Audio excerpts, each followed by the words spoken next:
El contenido y las imágenes de este programa se difunden con fines noticiosos y de interés público. Además, los comentarios, opiniones y expresiones de sus invitados son responsabilidad exclusiva de ellos y no representan ni deben interpretarse como la opinión de este canal. En Next, nuestros periodistas y presentadores mantienen un nivel de compromiso con su audiencia, de entretener e informar de manera objetiva y con responsabilidad.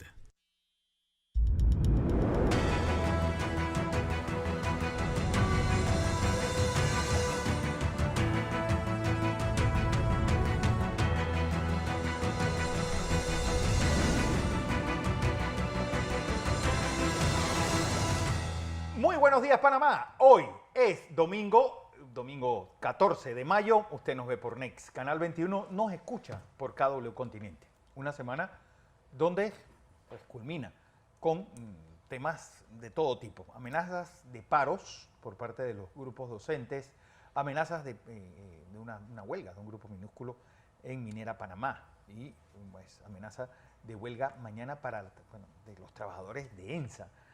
Todo en un momento en el cual se mantiene la sequía, en el cual se mantienen los niveles bajos de los lagos y ríos que proveen de agua al país y al canal.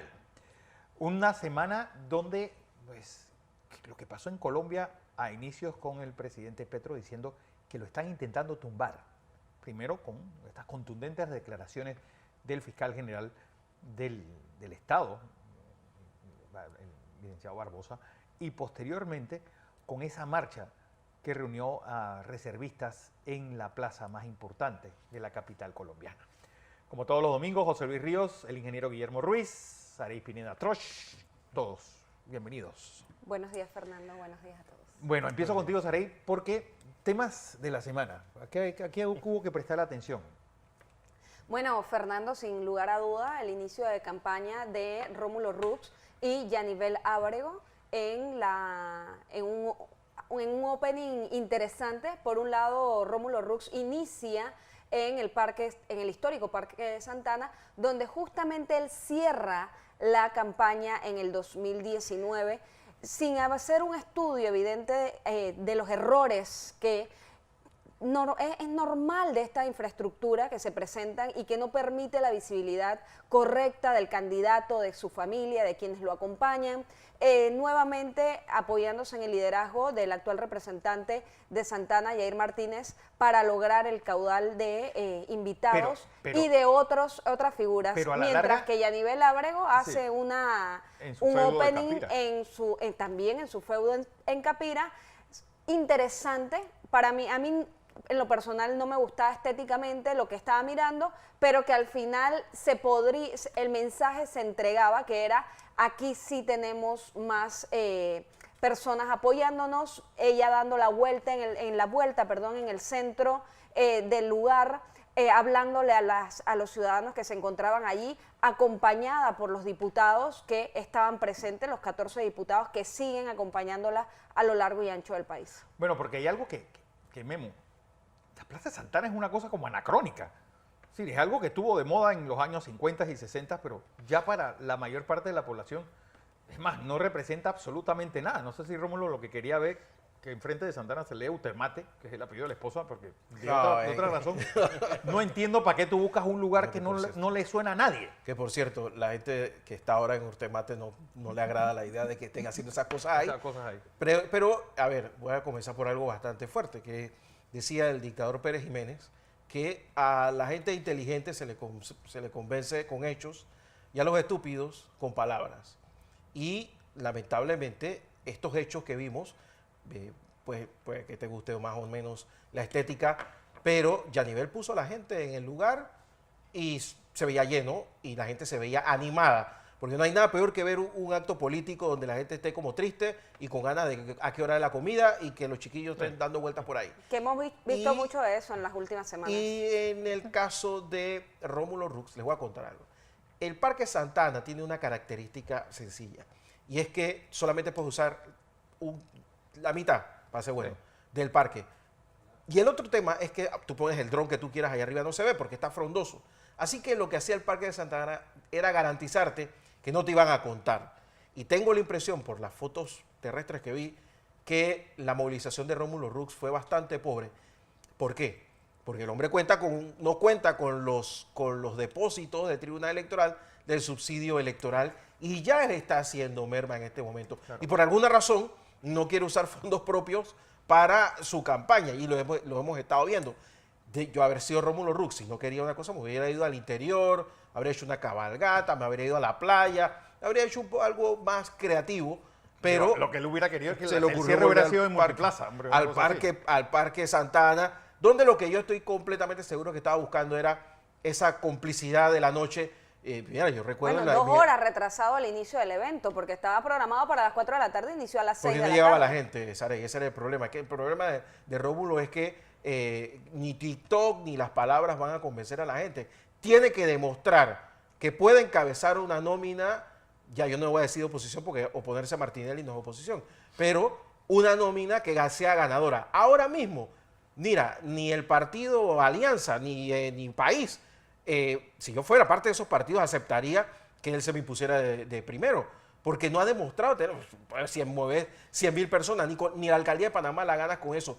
¿Cómo vas a poner jurados de mesa el día de las elecciones? Con 100.000 personas en todo el país, ni siquiera para contar los votos vas a tener gente, entonces no te sirve. Lo que pasa es que no ha hecho un análisis, Rómulo Rux, de los errores de su propia campaña, ni de la campaña del 2019, ni la actual precampaña que está llevando en estos momentos. Errores como lo que acabas de mencionar, Guillermo, entender que él necesita ser visualizado, pero ser visualizado de forma distinta. Por ejemplo, utilizar el TikTok, ¿para qué? Para demostrar que tienes dinero, para demostrar que tienes tus hijas, les sobra lo que a la gran mayoría de los panameños en este momento le hace falta. En lugar de utilizarlo inteligentemente para que tu mensaje llegue a la juventud, para que poder penetrar a ese gran consumidor de las redes sociales, que pueda enfocarse en tu proyecto como presidente. Y que y disculpa, porque esa fue la diferencia entre ambos discursos, porque si tú ves el discurso de Rómulo, se enfocó en una corrupción que no dice ni cómo la va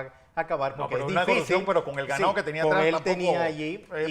Pero una corrupción cuando él... Espérate, tampoco es muy preciso hablar de la soga de la casa del ahorcado, ¿sabes? Sí, pero también Yanivel, que estaba detrás. Yanivel se fue sin un discurso preparado más a la comunidad, más al problema que tiene el país. Incluso hasta su vestimenta era adecuada para el momento. Sí. Bueno, o sea, sí, una de las vestimentas más sencillas que le hemos visto en las últimas Porque semanas. hay algo que también, y yo quiero que analicemos esto, porque Memo, Sara y José Luis, porque pareciera que ese momento de los grandes oradores se acabó.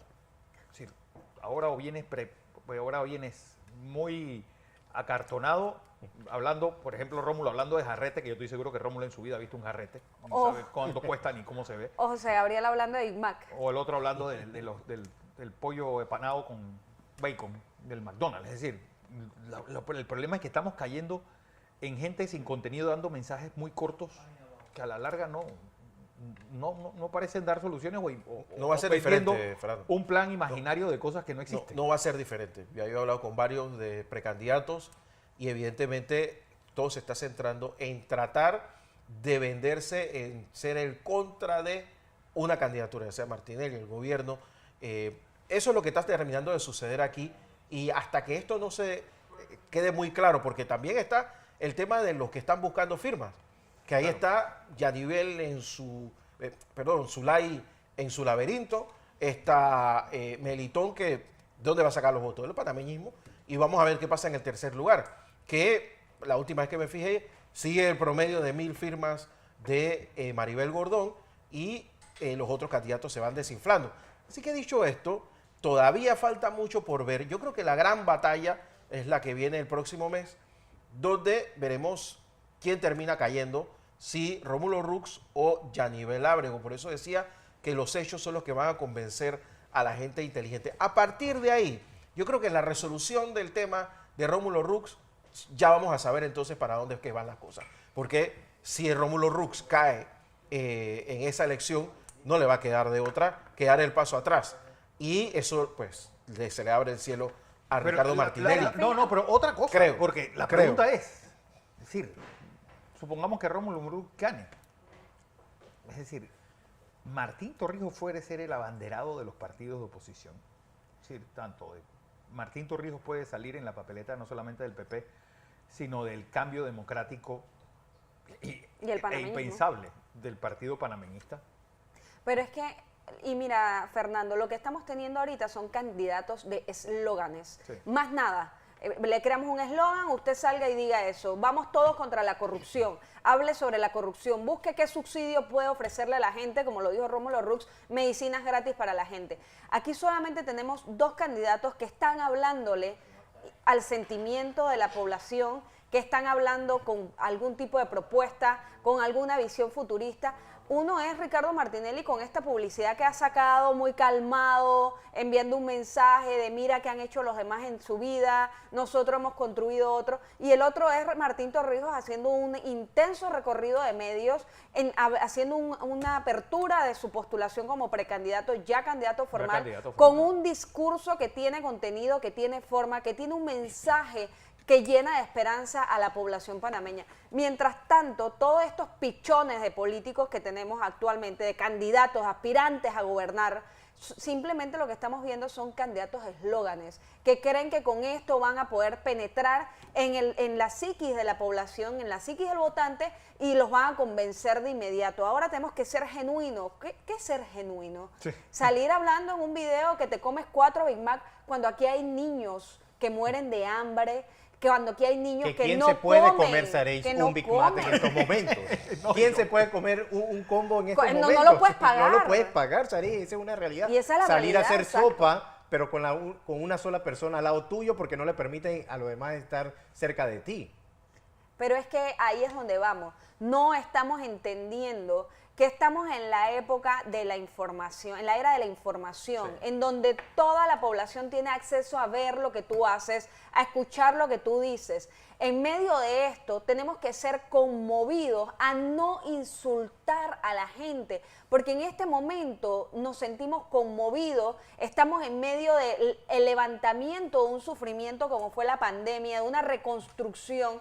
A esto súmale todo el deterioro social que hemos tenido y económico, en donde aquí hay un gran número de panameños, reiteramos siempre, 47% viviendo de la informalidad. ¿Y qué es la informalidad? Y ese 10% en el desempleo. Estamos hablando de un 57% de panameños que hoy no saben cómo van a llevar el pan a sus hogares. Hay un tema que sí me gustaría aclarar un poco. A ver, los partidos aquí los que están metidos en un problema son los partidos políticos. A ver, Ricardo Martinelli no está corriendo por un partido político.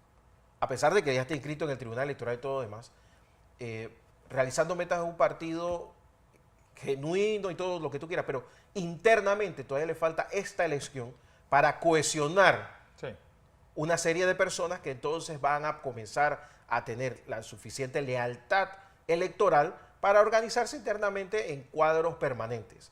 Eso pasa en todos los partidos políticos desde que existen. Lo mismo pasa con Martín Torrijos. Martín Torrijos no está corriendo por un partido político.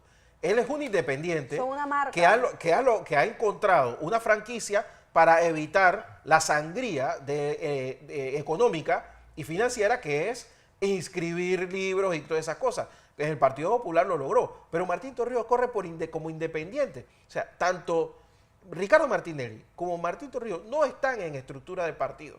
Eso los pone a ellos en esa igualdad. Aquí los que están peleándose el partido son Rómulo Rux, Blandón y el resto.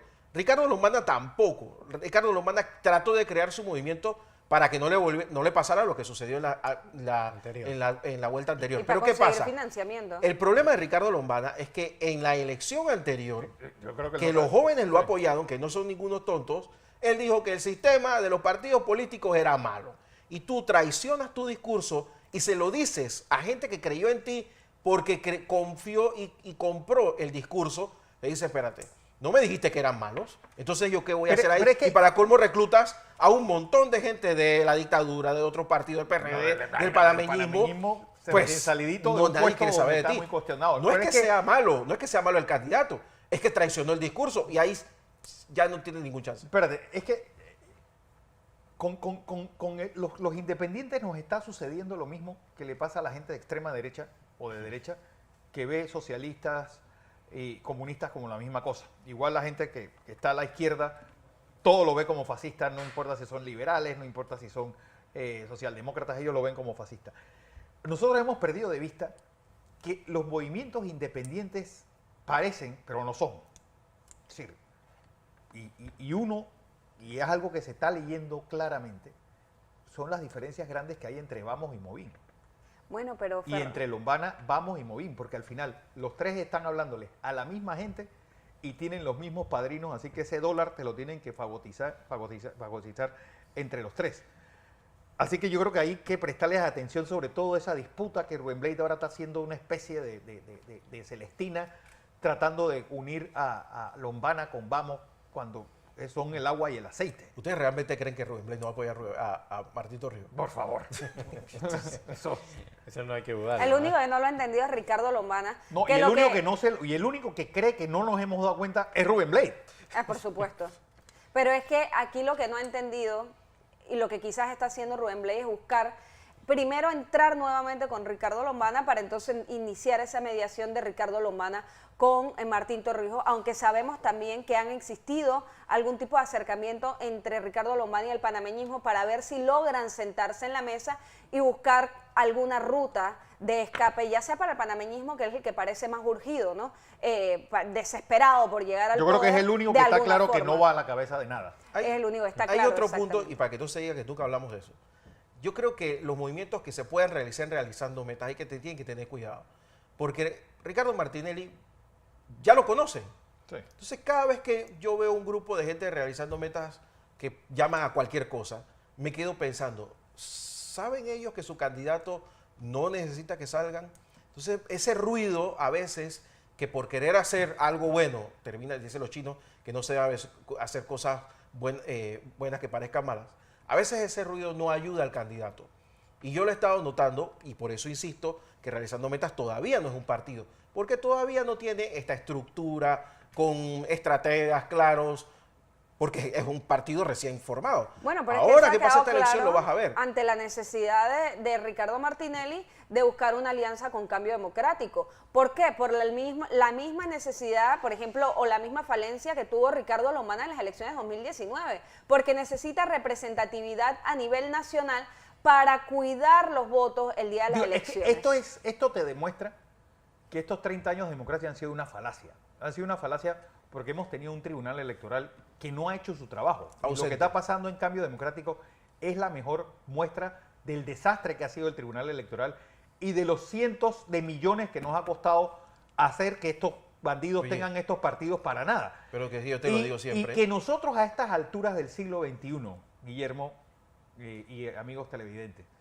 todavía estemos con ese anacronismo de que si tú no estás en la mesa contando los votos, te pueden robar la elección, cosa que pasó en la elección de 2019, bueno, y en la del 14. Cosa que acaba de pasar en el mes de marzo, en las elecciones de Cambio Democrático. Eso significa que el tribunal electoral, señores, nosotros estamos, esa platita se perdió y nosotros la estamos desperdiciando inútilmente por alguien que no está fiscalizando ni está haciendo las cosas bien. Pero mira cómo tres partidos, a ver, el Cambio Democrático tiene 3 elecciones sacando 500.000 votos y mira cómo se deshace como un queque mojado.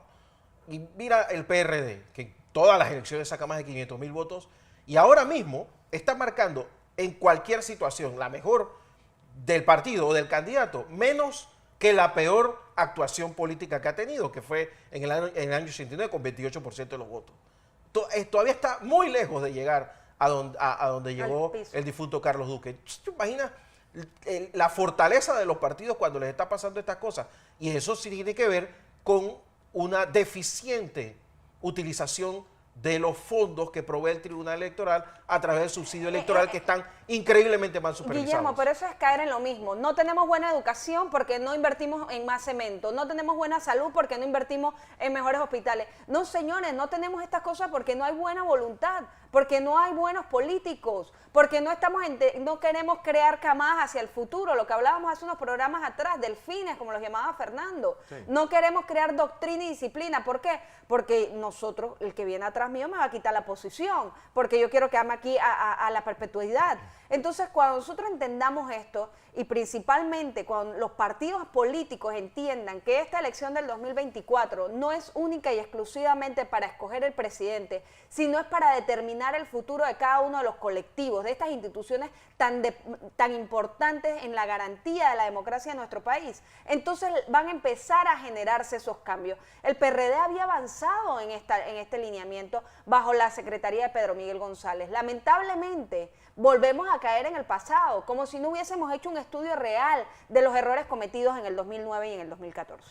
Así es, pero lo cierto es que estamos en un proceso electoral que va a ir sorprendiéndonos semana a semana. Es decir, ¿qué va a pasar pues, con esos puestos reservados en el PRD? ¿Y quién va a querer pues, irse con el PRD llevándose o a cargar con esa cruz que es el desgaste de todo gobierno? Ha hecho una excelente pregunta. No nos hemos puesto a pensar que el Molirena lo más seguro es que va a buscar a alguno de los ganadores. El Molirena lo está esperando es tiempo. El Molirena va a saltar al que crea que le va a ir mejor a Martinelli o a Martín Torrijos o incluso a Rómulo Rux. Pero yo no los veo con el PRD. ¿Y quién se va a quedar con el PRD entonces? No queda nada. Lo peor que le va a pasar al PRD es ir solo. Aquí tenemos que ver algo, Guillermo y Fernando y José Luis. Aquí hay dos personas que llevan ventaja en esta elección para lo que son las alianzas. Sí. Uno es Martín Torrijos, que ya es candidato oficial, y el otro es Ricardo Martinelli, que sabemos que va a ganar. Casi candidato oficial. ¿Por qué? Porque el otro candidato casi oficial, que es José Isabel Blandón, está jugando un papel de corretear desesperadamente una novia. En este caso, buscar una alianza desesperadamente con alguien que le dé la oportunidad al panameñismo. Cuando te muestras desesperado, ya perdiste en política.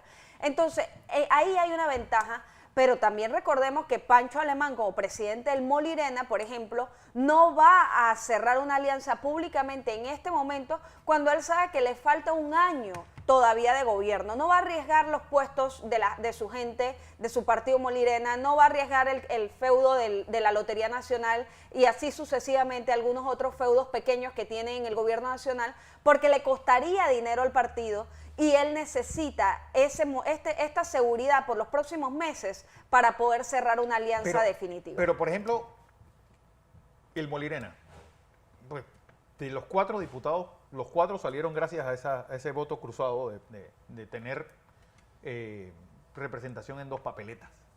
Es decir, por eso es que el Molirena va a buscar el ganador. Precisamente va a buscar una papeleta que le empuje candidatos en una alianza y esa papeleta no se la está garantizando el PRD. Y Pancho Alemán no es un tipo que no, es nuevo en esto. Pero va a esperar hasta el final para pasarse. Es alguien que le cumplió los compromisos es decir, lo que él haya negociado se lo cumplieron, tanto así que sus diputados pues están ahí. Bueno, pero también Guillermo Endara lo hizo con Guillermo Ford. Y Guillermo Ford abandonó la alianza antes de terminar la elección. O sea, tú haces una alianza y haces unos compromisos por 5 años. Y cuando se van a acabar esos 5 años, tú dices, hey, no fue muy bien, hasta luego. Y luego miras hacia el frente. Y eso está bien, eso no tiene nada de malo, porque para eso es el rejuego político. Lo que sí te digo es que el PRD, yo no escuchaba a nadie pensar que puede quedar solo, con el peor candidato posible, en el peor escenario posible.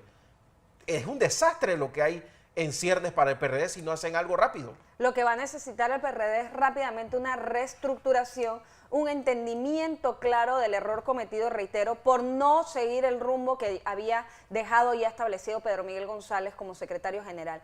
Y va a tener que llamar a estos cuadros representativos para una reorganización en búsqueda de ¿qué? De que el Partido Revolucionario Democrático no quede en su peor presentación, como muy bien lo has dicho. ¿Cómo haces esto? ¿Cómo haces esto cuando tienes el partido completamente dividido? Pero peor representación. Cuando acabamos de ver que la ley de extinción de dominio salió con 32 votos. De esos 32 votos, solamente 2 representaban la facción de Benicio Robinson y José Gabriel Carrizo. Entonces, ¿están traicionando a su propio gobierno? Pero a la larga, no olvidemos que no veamos la papeleta presidencial, porque, es decir, en todo este siglo, el PRD ha sido el que más representantes saca, el que más diputados saca y el que más alcaldes ha sacado. Es decir, quiero tomar como esto, porque yo creo que es el único partido que aparece también como una base de la cual se va a montar el que vaya a ser candidato a la presidencia. También quiero ver esta visión también vista desde los problemas sociales que hay, desde maestros, trabajadores, un desempleo que va en aumento y una sequía que se va a hacer más aguda con restricciones que van a hacer todavía más complicada la convivencia de nosotros, y sabemos que todo eso pues le exacerba los ánimos a cualquiera. Vamos a ir al cambio y volvemos.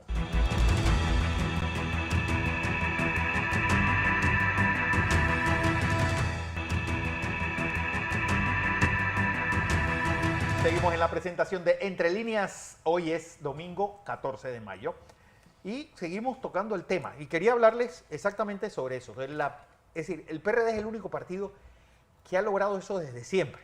Tal vez las elecciones del 89 no lo logró, pero de ahí en adelante, del 94 hacia acá, pues gana las principales alcaldías, gana la mayoría de representantes, gana la mayoría de los diputados. Sí, pareciera que alguien que tiene la lección aprendida de cómo se hace la política local en este país, cosa que no ha hecho el panameñismo con 90 años de historia, ni la democracia cristiana con sus 60 y pico de años diciendo que son los más buenos y honestos. Una buena estructura que tiene Fernando el PRD, y se nota en este caminar, en esta campaña donde han salido a buscar esos votos los diferentes precandidatos. A pesar de la diferencia que haya, se nota que hay una organización que saben dónde está su gente. También, aparte de regalar algunas cositas, ¿no?, de los que están en el poder. Todos regalan. Sí, todos regalan no te algo. olvides Están regalando eso, todos cebollitas. regalan algo. En algunos lugares están regalando cebollas, Arey, pero que por ahí una señora le dijo que le llevaran el bistec también para prepararlo. Sí, pero sí demuestra el PRD que tiene una estructura firme, y lo demuestra en cada elecciones en que ellos organizan, no solamente para las primarias, sino para sus convencionales o delegados, como le llaman ellos. Deberíamos darle clase a Cambio Democrático, en especial a Rómulo Rux. ¿Cómo tú lo ves, Memo? Fíjate que, mira que ya llevamos más de la mitad del programa y no hemos hablado de José Blandón. ¿Y hay algo de qué hablar? Eso significa que no está como en el radar de la... Ese es el punto, que aquí ya están cayendo fichas, que ya nos estamos dando cuenta que hay gente que está saliendo del radar, y eso va a comenzar a pasar a partir de este mes. Entonces, desde hace meses, bueno, quizás desde hace años lo hemos estado hablando, que los partidos políticos se venían cayendo a pedazos. Ahora mismo no queda ninguno, y esa es la verdad. Que Melitón Arrocha tenga más empuje que el propio, o que esté a la par que el propio Blandón, ya te demuestra que un partido como el panameñista, que no solo el PRD, que tiene una organización en todo el país, el partido panameñista también, por corregimiento, pero una buena organización de gente, no de ahora, de abuelos. Bueno, pero ya esos se murieron, es decir, esos que veían a Arnulfo salir de la urna cada elección. Que conocieron a Arnulfo joven, gente que anda por ahí todavía. Arnulfo va a cumplir 40 años de muerto, es decir, que ya al final... Tú sabes que hay una cosa que le reconozco a José Blandón, que tiene un grupo joven, no sé si muy numeroso, pero lo tiene. Porque el partido panameñista por décadas no tuvo juventud, pero por décadas. Y eso es una buena labor. Ahora, ¿qué pasa con José Blandón? Que se ha convertido él en un problema porque está en medio de la discusión de Rómulo, de organizando país, a Rómulo, organizándole las elecciones a Rómulo, en eso es lo que está. En vez de ocuparse de él, de su propio problema. O sea, ¿cuándo va a entender que él es el candidato Sarey, de uno de los partidos más importantes de este país? Tú sabes que esto ya ha pasado antes, y pasó en Guatemala cuando ganó Álvaro Arzú. Todos los partidos quedaron destruidos. Esto pasó en Ecuador hace poco con Rafael Correa. Rafael Correa llegó exactamente como podría llegar Ricardo Martinelli o Martín Torrijos, con una estructura prestada después de haber sido ministro del gobierno anterior. Ganó las elecciones y dijo, ¿sabes qué? Yo no voy a postular candidatos a diputados, porque voy a cambiar la Constitución y esto lo voy a resolver todo. Llamó a elecciones después que ganó a cambiar la Constitución, y ¿qué tú crees que pasó? El tipo cambió no solamente la Constitución, sino que la totalidad casi de los diputados eran de él. Bueno, lo pasó con Chávez, lo que pasó con Rafael Caldera antes de Chávez. Claro, la historia en América Latina son reconocidas. Cuando Irene Sáenz marcaba 70%, Hugo Chávez marcaba 4%. Álvaro Uribe en Colombia, para irnos también a la derecha, estuvo años marcando 2%. Y todavía el uribismo es una fuerza importante al día de hoy. O sea que yo creo que los que entendieron, leyeron los tiempos, que fueron Ricardo Martinelli y ahora Martín Torrijos, van a comenzar a galopar hacia adelante. Y este segundo grupo, lo que le decía de Blandón, ya comienzan a caer fichas y van a tener que o aliarse a lo que va adelante o van a ser conviados de piedra en la parte de atrás del pelotón Aquí nos y no estamos van, a ser, no olvidando- van a tener peso en esto. Aquí nos estamos olvidando de algo que ha pasado en las últimas elecciones y es el factor de negociación con los cargos medios e intermedios. ¿Cuál es este? Los candidatos presidentes que saben que tienen un empuje, Ricardo Martinelli y Martín Torrijos, no necesitan negociar con el presidente del partido y tampoco necesitan negociar con el candidato a presidente, porque si tienen la suficiente fuerza y el respaldo de una buena alianza con uno o dos partidos, no necesitan más nada.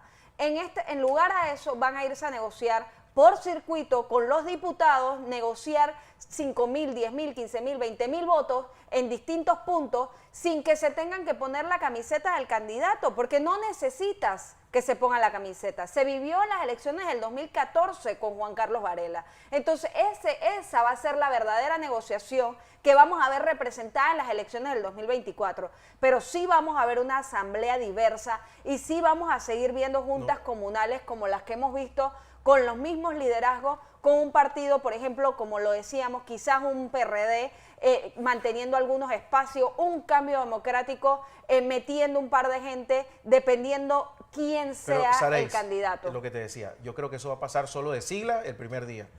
Lo que va a pasar aquí es que ante la debacle de los partidos políticos, los diputados tienen dos opciones. O irse con el ganador y decirle, presidente, que ya ha pasado también, si no recordemos a Solidaridad como le entregó los votos de la Asamblea a Mireya Moscoso, presidente, estos votos son suyos para que tenga un margen de gobernabilidad, y me hago el loco y hago como que pienso en el país, y le entrego la presidencia de la Asamblea y sus leyes. O directamente plantarse en la sigla del partido, presidente, esta es la oposición, y te va a cerrar la Asamblea, te va a disolver la Asamblea, va a llamar a una constituyente y te la va a ganar y lo va a barrer a todos. Esas son las dos opciones. Ese es el caso pero extremo cual y no nadie va va a a querer pasar. Son soltar el casos poder. extremos. Claro, pero no va a pasar. Ningún presidente va a querer dejar el Alguien poder. que lo entendió muy bien fue... No va a pasar, pero aquí Panamá es un país fenicio. Por eso te digo, está el caso extremo que te lo vas a decir, te la cierro. Pero no va a pasar y todos se lo van a entregar porque eso es lo que sí ha pasado en Panamá. Es que toda necesitan la historia. negociar. Entregar el Acuérdate que diputado. con la democracia hubo un ejemplo que fue claro, Memo. Y tú lo recordamos en 1994.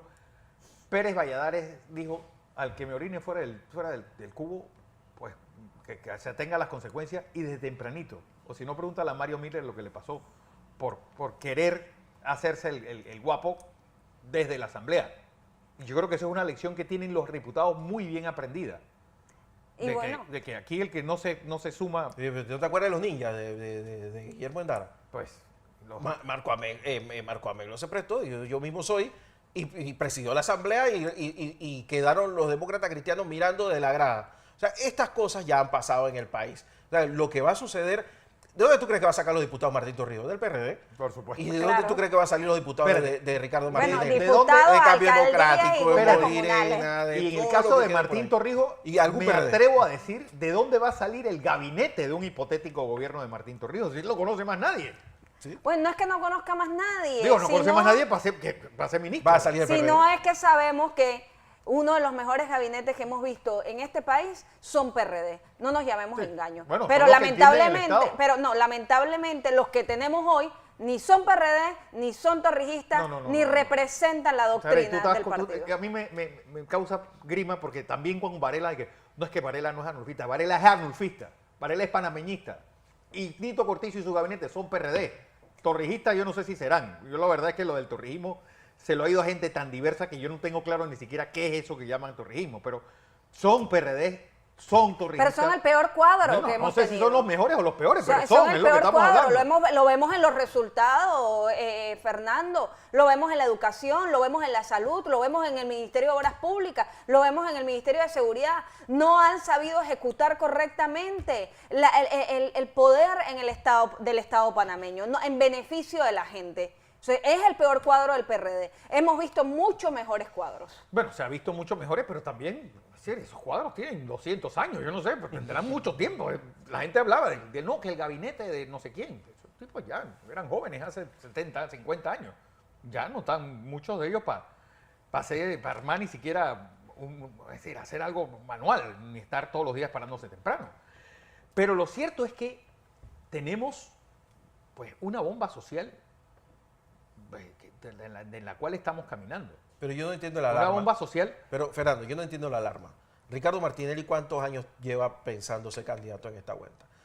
Martín Torrijos, ¿tú crees que se despertó un día pensando que va a ser candidato presidencial? Esto lleva años planeándolo. O sea que ellos saben qué equipo van a recurrir. O sea, eso a mí no me quita el sueño. El problema está en todo lo que va a pasar alrededor que pueda contaminar la campaña y hacer una campaña peligrosa en la cual vamos a estar viendo fake news, vamos a estar viendo acusaciones sin pruebas y ojalá no violencia. Ya lo vimos en el 2009. Eso es lo que a mí me preocupa. Ya lo vimos en el 2009. Que ahora el único que yo creo que está cochado ya debe de tener la piel de lagarto triple es Martinelli, que ya yo no sé qué más le pueden sacar. Es que ya no le puedes decir, es como tú muy bien lo has dicho, y después de que ha sufrido las condenas de sus hijos, él estar preso en nuestro país, que le quitaron su candidatura a la alcaldía, después de eso, y la gente sigue pensando en él como una marca elegible para el 2024, es lo que tú dices, ¿qué más le puedes hacer? Lo único que le puedes hacer en este momento es sacarlo de la papeleta, y es lo que hemos estado hablando todos. Espérate, y sacarlo de la durante todo este papeleta, tiempo. no te olvides que va a seguir teniendo boca y mano, es decir, puede hacer lo que hizo Uribe con Duque.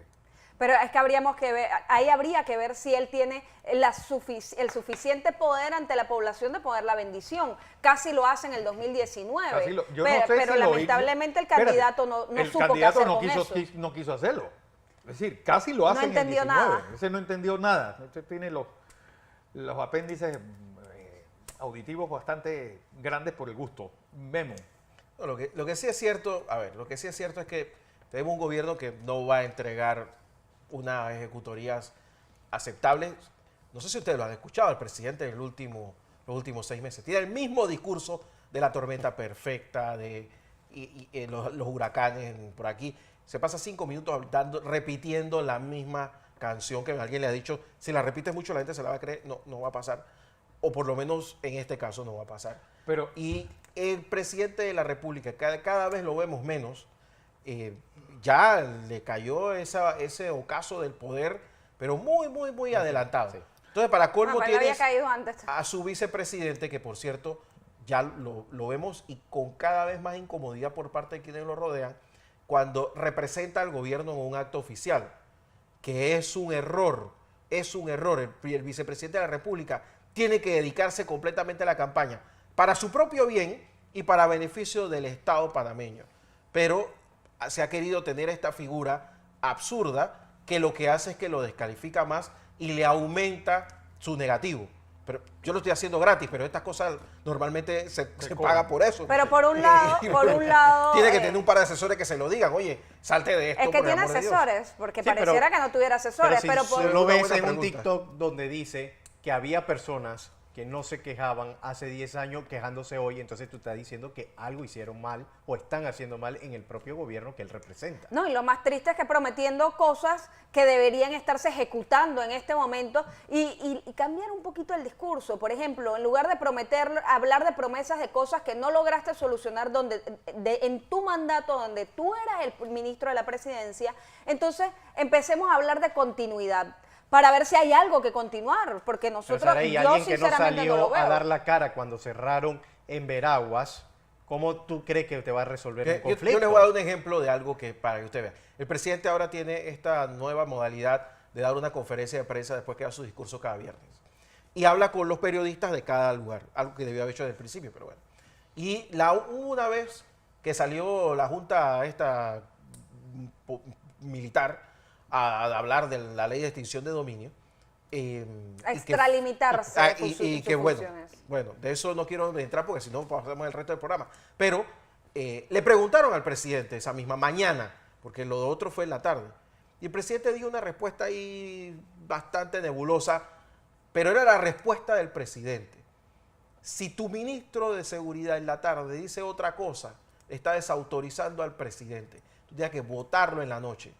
Entonces, si el presidente no lo hizo, es porque no tiene idea de lo que está pasando en su gobierno y se enteró quién sabe cuándo y ya para qué. Aquí en este gobierno todos sabemos que nada en comunicaciones pasa si no es autorizado. Esa publicación del ministro Pino con su séquito vino autorizada por la Presidencia de la República, que quienes lo hicieron, que son los grandes expertos de la comunicación de este país y por eso tienen la aceptación del gobierno como la tienen, no entendían el exabrupto legal y constitucional que estaban cometiendo el ministro Pino y sus séquitos. Y por eso tienen esos errores y lo hicieron después del presidente y no entendieron, como vimos hace un tiempo, que una ministra salía a dar declaraciones en la mañana cuando el presidente tenía que dar un discurso minutos después. Pero esos genios de la comunicación tienen que entender también que cada acción gubernamental es parte de la campaña del candidato de gobierno. Es que ellos son los mismos que están manejando la campaña. Y otra, entonces si lo están haciendo, conspiran contra su propia campaña. El PRD se fagocita cada vez que sale alguien a decir algo que va contra el gobierno y que sale mal al gobierno, y por supuesto que no hay forma de levantar un candidato así. Oye, es que son errores uno detrás del otro. Y todavía falta un año. Errores ¿Tú te imaginas los simples. últimos meses? Entonces, pero hay algo que también... No sé cómo se va a levantar Le eso. quiero preguntar a los tres. Porque esta semana fue el debate, muy entre comillas, de candidatos del PRD. Pues que la mayor parte de la gente no lo vio. No sé si ustedes lo vieron. ¿Sarey? Bueno, pero es el mismo formato que vimos en las elecciones pasadas. En las elecciones pasadas esto se dio porque había muchísimos más candidatos. En esta ocasión, Cristiano Adames decidió, por ejemplo, no asistir porque decía, esto no es un debate. De hecho, lamentablemente vimos que ni siquiera hubo una diversidad de entrevistadores, como sí se dio en las elecciones pasadas, para que cada uno tuviera una óptica diferente. Pero lamentable, mientras nosotros rehusamos hacer debates serios, si podemos hacer un debate presidencial con 5 candidatos, ¿cómo no puede un partido como el PRD hacer un debate de 4 precandidatos para ver qué era lo que había real en esencia? Mientras el partido, la institución, juegue al cuidado del candidato oficial, allí estamos cayendo en un error garrafal. Dejen que el muchacho tome experiencia, porque quizás no sea el mejor candidato en este momento, pero se construye, se forma. Lo que pasa es que desde que entró al gobierno, lo único que han hecho es destruir al candidato. Una pregunta, Sareis. ¿El PRD tiene un reglamento de elecciones? Sí, por supuesto. ¿no? ¿Y por qué el reglamento de elecciones no obliga a los candidatos internos, a precandidatos, a participar de manera obligatoria? Porque es lo que te vengo diciendo. Eso se puede poner en el reglamento de elecciones y no eres candidato si no lo cumples. Guillermo, te lo vengo diciendo, tenemos un comité ejecutivo nacional plegado a la campaña José Gabriel Carrizo, y si al candidato no le gusta algo o a su equipo de super expertos asesores no le gusta algo, simplemente se cambia y se adapta al beneficio de la campaña. Eso es lo que ha estado ocurriendo y no hemos entendido que eso lo único que ha estado ocasionando es la debilidad de la institución política que debe salir de estas elecciones fortalecidas y no ser un molde más de los partidos debilitados de Panamá, que lamentablemente lo vamos a hacer. Sí. Un debate, Fernando, Memo y Sarey, que en realidad yo no sé si llamarle debate a alguien que se le hace una pregunta y da su opinión o su comentario y no hay nadie que le vaya a responder o cuestionar o a realizar una contrapregunta para ver cómo lo hace. Eso es un debate y es lo que aprendimos de cómo se realiza un debate. Pero alguien que vamos a escuchar sus declaraciones es, como decía Sarey, cuidarle la imagen y para que no se hunda un poco más el precandidato del gobierno, que es José Gabriel Carrizo. Y es por eso que no va Cristiano Adames, que fue uno de los primeros que lo denunció. Pero, ¿quién vio el debate? Sí, ¿Dónde se transmitió realmente? ¿Hubo tanta publicidad para que las personas en casa lo hayan observado y analizado un poco esas supuestas propuestas que tiene cada uno de los, precandidatos? Ahí tiene razón Sareis. Si el candidato principal no quiere que salga, no sale. Entonces se hace, pero nadie se entera. ¿Para qué? Porque no estoy preparado, no estoy listo, no me interesa. Y yo creo que eso es lo que está pasando. A ver, falta mucho tiempo. También no quiero ser tan duro. Falta mucho tiempo. Pero se ha metido el acelerador tanto a la campaña que da la impresión de que esta va a ser la tónica. Sí. Todavía van a tener un momento después de julio donde van a poder recoger un poco más sus fuerzas, replantearse todo, votar a algunos asesores incómodos e inútiles y así mismo innecesarios y llegar entonces ya a la campaña renovados, ya para final de diciembre, principio de enero. Pero si no lo hacen, están fritos todos. No va a ocurrir. Porque mientras los candidatos y el círculo cero del candidato no reconozcan internamente sus errores, sus debilidades, sus falencias, lamentablemente no van a creer que hay que reestructurar. ¿Has visto alguna reestructuración seria en los últimos años en el gobierno? No, tampoco la vas a ver en la campaña, tanto del PRD como la de Cambio Democrático, que sigue cometiendo Rómulo Rux los mismos errores. Pero, el único eje diferenciador que estamos viendo, porque nunca habíamos visto en una campaña presidencial, es Yanibel Ábrego, Martín Torrijos, Ricardo Martinelli, que Ricardo Martinelli y Martín Torrijos tienen experiencia, pero por otro lado ves a José Isabel Blandón cometiendo los mismos y peores errores, a Ricardo Lomana enredado, que no entiende en qué juego es el que está. Y así sucesivamente, Saréis, los de libre postulación, Saréis, que ni siquiera aparecen. Sí, quiero ir a información comercial, Memo, cuando regresemos, porque quiero también tener las conclusiones y sobre todo, pues, quiero oír tu opinión sobre lo que está pasando en Colombia, después del cambio.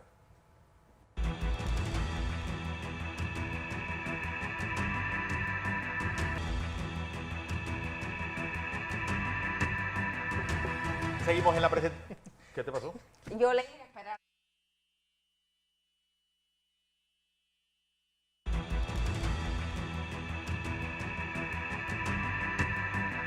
Y seguimos en la presentación de Entre Líneas. Hoy es domingo 14 de mayo. Y bueno, las conclusiones, Guillermo, que te No, lo que quería adicionar era de que en las próximas elecciones tienen una adicional que quizás en las últimas elecciones no se había dado con tanta ferocidad.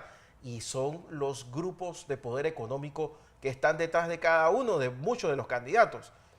Podría sacar a Ricardo Martinelli, pero detrás de los poderes económicos, olvídate del comité político y de los estrategas políticos. El día que los que están poniendo la plata digan, aquí se hace esto, se cambia la estrategia. Es que y así va nunca a se ser. habían visualizado tanto como ahora. Es que ahora el poder político va a decir, mira, esto no va bien. Y como ellos tengan que poner un real más, se hace así. Si no, no pongo un real más. Bueno, y lo cambian. Yo creo que ellos empezaron a enseñar hambre desde la elección pasada, cuando a José Blandón le imponen a Nilda Quijano. Aquí manda Don Dinero ahora. Aquí el que va a ganar es Don Dinero y se cambia al que haya que cambiar hasta que yo vea que mi plata está funcionando. Si no, se va. Porque dime tú si Nilda Quijano tenía algo que ver con Blandón antes de llegar ahí a esa campaña. Bueno, pero es que, ¿quién era Nilda Quijano? ¿Y dónde está? ¿Y dónde está? Exacto. Lo cierto es que cada vez esa impronta del poder económico dentro de los candidatos y que se vio en el gobierno de Martín Torrijos, sobre todo se vio en el gobierno pasado, donde nosotros ya terminamos siendo pues una sucursal de, no un país. Bueno, pero es que hacia allá es donde están dirigidas las políticas públicas, los grandes acuerdos, las grandes leyes que salen de la Asamblea, sin entender que nosotros tenemos que beneficiar realmente a la gran población panameña. Mientras no exista un candidato que se atreva a decirle al poder económico, espera tu momento, ya hiciste dinero, hay que ayudar, hay que hacer un país, hay que construir realmente un país y colocarlo en la dirección de crecimiento y no a lo inverso, nosotros seguiremos teniendo el deterioro nacional que estamos teniendo en todas sus estructuras. En todas sus estructuras. Guillermo, porque también hay que ver lo que está pasando con esta migración descomunal que hay y que eso se va a convertir, no solamente ya es tema de campaña en los Estados Unidos, sino va a ser tema de campaña en nuestro país. Sobre todo, pues, este título 42 que se fue levantado y lo que está pasando en Colombia. Colombia realmente, pues... La alianza del ejército colombiano con el Departamento de Defensa es clara, pero fíjate que lo dije no entre un país y el otro, sino entre instituciones.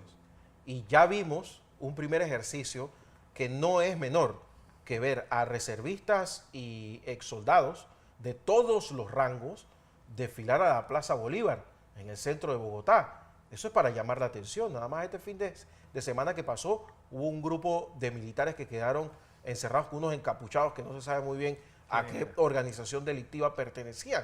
O sea, los militares están comenzando a ver que se les cierran todas las válvulas y por eso el señor Petro ya ha comenzado a decir que es que lo quieren tumbar. Pero bueno, si tienes a la vicepresidenta que no baja del helicóptero, a unos ministros roncabolescos, como la ministra de Minas, que es tan importante en Colombia el tema de las minas y el hidrocarburo, por supuesto que un gobierno de bufones va a dar precisamente preocupación.